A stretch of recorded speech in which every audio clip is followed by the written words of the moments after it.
Jeg så jeg slet ikke. Værelse 30. Velkommen til. Og kæmpe tillykke med, at I har fundet vores QR-kode. Hvor end vi har valgt at gemme den. Jeg ved det ikke. Det giver jer simpelthen retten til lige at komme på en lille house-tur.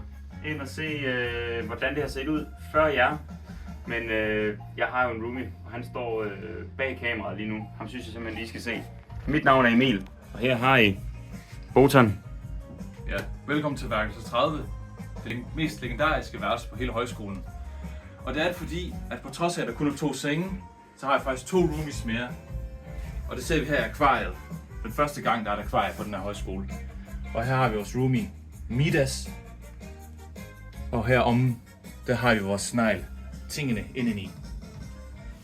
Og nu hvor jeg har fundet vores video, så vil vi gerne have, at I lige giver os en besked på vores Instagram, som I ser her. Og så håber vi også, at I vil føre den her tradition videre. Hit it.